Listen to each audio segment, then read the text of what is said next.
while I pondered, weak and weary, over many a quaint and curious volume of forgotten lore. While I nodded, nearly napping, suddenly there came a tapping, as of someone gently rapping at my chamber door. "'Tis some visitor," I muttered, tapping at my chamber door. Only this and nothing more.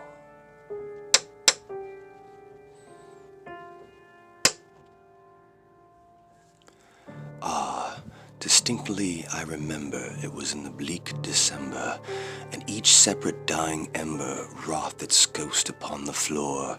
Eagerly I wished the morrow. Vainly I had sought to borrow from my books, surceased of sorrow, sorrow for the lost Lenore, for the rare and radiant maiden whom the angels name Lenore, nameless here forevermore.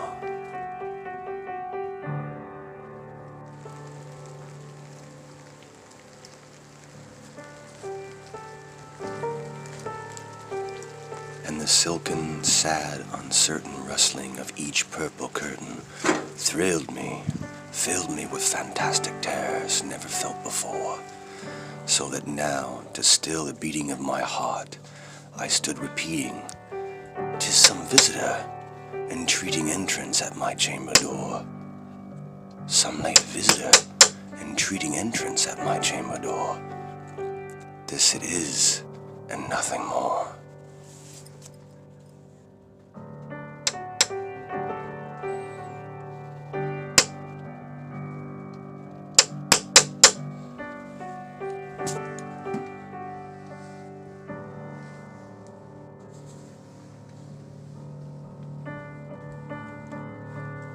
Presently my soul grew stronger, hesitating then no longer. "Sir," said I, "or madam, truly your forgiveness I implore, but the fact is I was napping, and so gently you came rapping, and so faintly you came tapping at my chamber door, that I scarce was sure I heard you. Here I opened wide the door, darkness there and nothing more. Deep into the darkness, peering long, I stood there, wondering, fearing, doubting, dreaming dreams no mortal ever dared to dream before. But the silence was unbroken, and the stillness gave no token, and the only word there spoken was the whispered word, "Lenore?"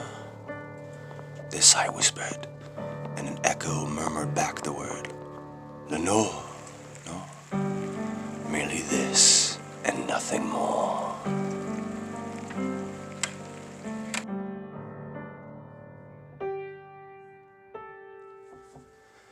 Back into the chamber turning, all my soul within me burning, soon again I heard a tapping, somewhat louder than before.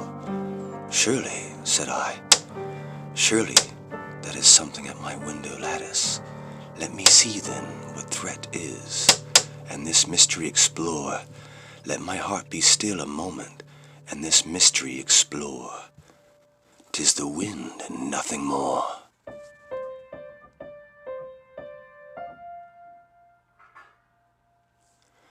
Open here, I flung the shutter, when with many a flirt and flutter, in there stepped a stately raven of the saintly days of yore. Not the least obeisance made he, not a minute stopped or stayed he, but with the mien of lord or lady, perched above my chamber door, perched upon a bust of Pallas, just above my chamber door, perched and sat, and nothing more.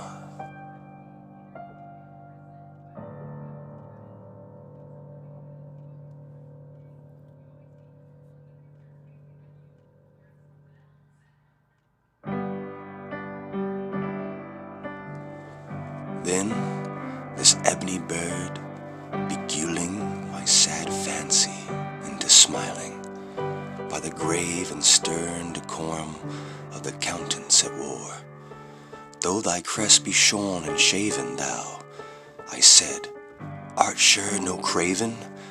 Ghastly grim and ancient raven, wandering from the nightly shore. Tell me, what thy lordly name is on this night's Plutonian shore. Quoth the raven, Nevermore.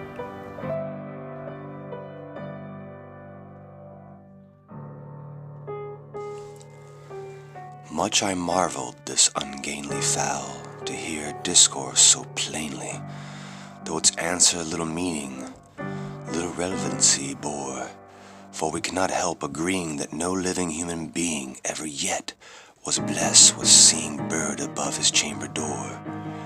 Bird or beast upon the sculptured bust above his chamber door, with such a name as Nevermore.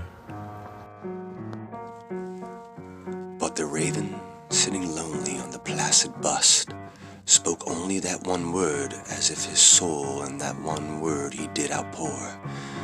Nothing farther than he uttered, not a feather than he fluthered, till I scarcely more than muttered, other friends have flown before. On the morrow he will leave me, as my hopes have flown before. Then the bird said, Nevermore. Startled at this stillness broken by reply, so aptly spoken, doubtless, said I, what it utters its only stock and store, caught from some unhappy master, whom unmerciful disaster followed fast and followed faster, till his songs one burden bore, till the dirges of his hope that melancholy burden bore, of never, nevermore.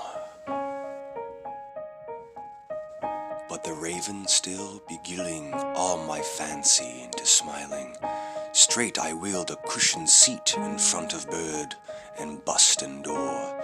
Then upon the velvet sinking, I betook myself to linking fancy unto fancy, thinking what this ominous bird of yore, what this grim, ungainly, ghastly, gaunt, and ominous bird of yore meant in croaking, Nevermore.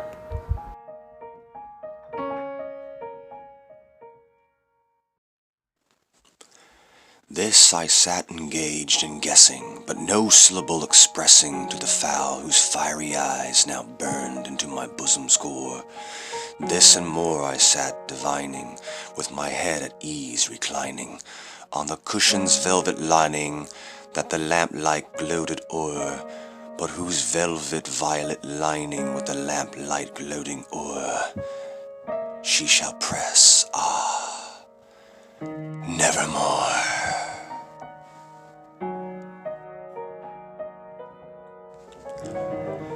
Then, methought, the air grew denser, perfumed from an unseen censer, swung by seraphim whose footfalls tinkled on the tufted floor.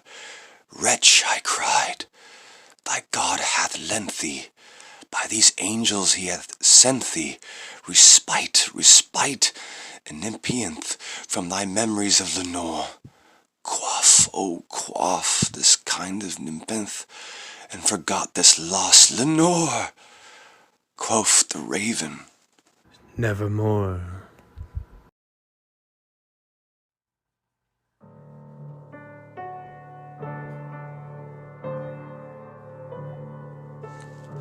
Prophet, said I, thing of evil, prophet still, if bird or devil, whether tempter sent, or whether tempest tossed thee here ashore, desolate yet all undaunted, on this desert land enchanted, on this home by horror haunted, tell me truly, I implore, is there balm in Gilead?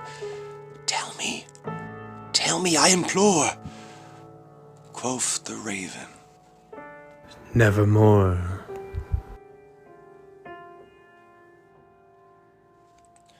Prophet, said I, thing of evil, prophet still, if bird or devil, by that heaven that bends above us, by that God we both adore, tell this soul with sorrow laden, if, within the distant Eden, it shall clasp a Satan maiden, whom the angels name Lenore.